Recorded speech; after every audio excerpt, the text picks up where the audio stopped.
dikurangi tekanan di B, titik A, dan B adalah rho R dikurangi dengan rho A dikali dengan GH. Karena apa? Ini kita punya dua fluida yang berbeda.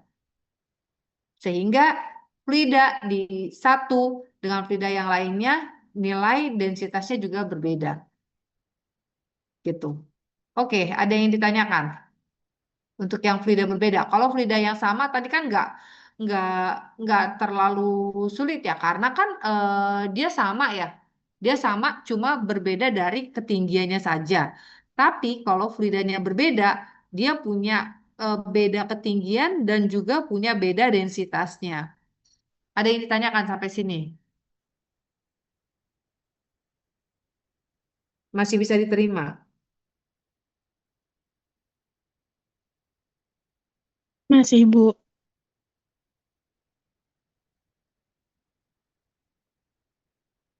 Oke, kita lanjut ya. Sekarang kita punya barometer. Ah, barometer ini digunakan untuk mengukur tekanan luar. Untuk mengukur tekanan luar, misal kita punya di sini ini vakum ya. Ini vakum. Biasanya kita punya eh, apa ya? Oh, ini deh. Kita punya barometer. Ini kan ketinggiannya sama nih. Ya, asumsi ambil sebagian deh. Ambil sebagian jadinya seperti ini misalkan ya. Nih, kita punya ketinggian awal karena tadi kita punya tekanan lingkungan. Tekanan lingkungan itu cenderung menekan. Kemudian ini kita punya tekanan vakum. Sehingga tinggi dari fluidanya juga akan berbeda. Karena apa? Karena tekanannya berbeda ya. Kalau tekanannya sama, tadi kan pasti sama ya antara di C dan D. Ini tapi karena apa satunya tekanannya vakum, satunya tekanan lingkungan, lingkungan itu lebih tinggi dari vakum, sehingga apa kecenderungan dia untuk menekan si fluida lebih besar dibandingkan dengan yang kondisi vakum. Nah, kita lihat di sini untuk densitas air raksa kita tahu misalkan 13.600 ya.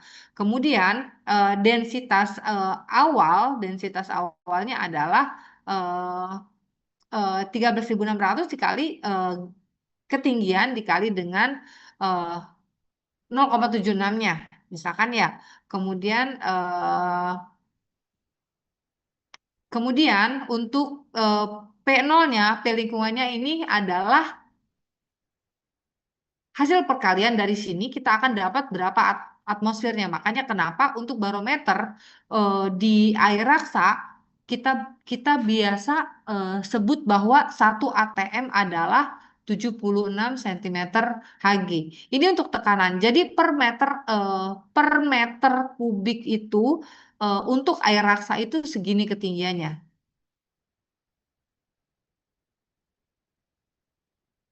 Makanya kenapa ini 0,76 ini konstanta ya, konstanta yang memang selalu dipakai pada saat kita menggunakan air raksa.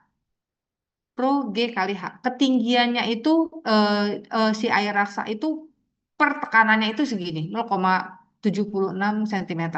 Makanya kenapa untuk air raksa apa untuk tekanan lingkungan itu selalu kita bilang 1 atmosfer atau 1 atmosfer itu sama dengan 76 cm Hg.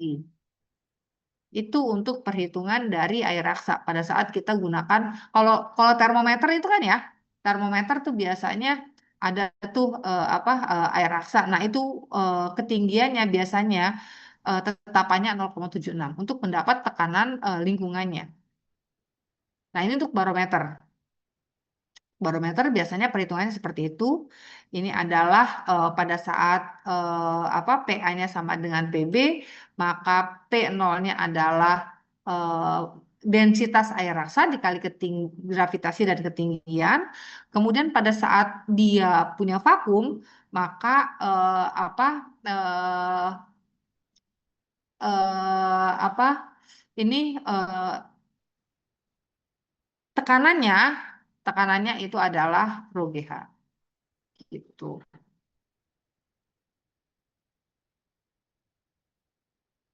Oke, ini untuk barometer sama untuk jenis fluida yang sama. Jadi densitasnya tidak berubah, namun densitas yang digunakan bukan densitas air, melainkan densitas air raksa.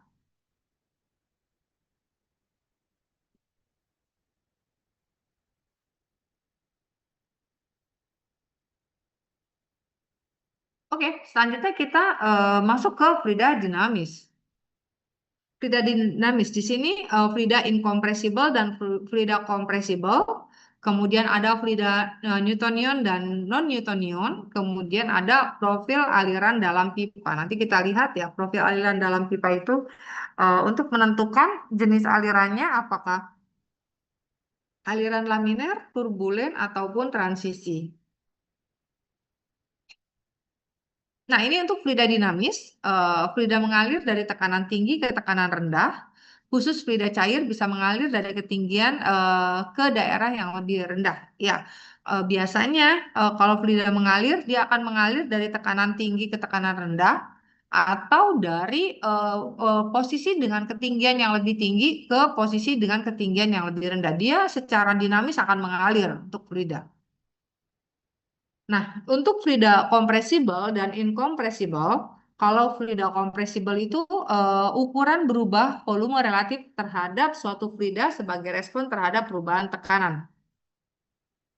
Jadi kalau kompresibel itu bisa berubah. Kalau yang kemarin kita bahas dia gas, maka ukuran perubahan volume relatif terhadap suatu fluida sebagai respon terhadap perubahan tekanan. Jadi pada saat tekanannya berubah, pada saat kita beri tekanan berlebih, maka volume relatifnya juga akan berubah. Karena tadi ikatan antar partikelnya atau jarak antar partikelnya akan bisa bergeser lebih kecil, sehingga antar partikelnya itu lebih dekat. Makanya kenapa disebut partikel apa fluida compressible. Fluida yang dapat ditekan. Gas ditekan menjadi cair, yang gas tadinya jarak antar partikelnya sangat besar, pada saat dia ditekan itu jarak antar partikelnya akan lebih mengecil, sehingga dia akan berpengaruh terhadap tekanan atau perubahan tekanan yang diberikan. Nah, kalau gas incompressible, biasanya fluida incompressible itu adalah fluida yang sudah tidak dapat ditekan lagi karena jarak antar partikelnya sudah saling berdekatan ya. Contohnya adalah cairan. Kalau fluida compressible itu contohnya adalah gas.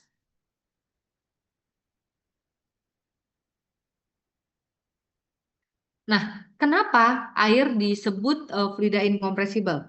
Tadi sudah kita bahas, air itu disebut cairan incompressible karena fluidanya sudah terkompres dengan ikatan partikel atau jarak antar partikel yang sangat berdekatan. Jadi jarak antar molekulnya itu sudah sangat berdekatan, sudah sangat rapat, udah nggak bisa dirapatin lagi. Yang Ibu ceritakan kemarin, kalau kita punya air di dalam gelas, mau kita mampatkan itu sudah tidak bisa. Karena apa? Molekul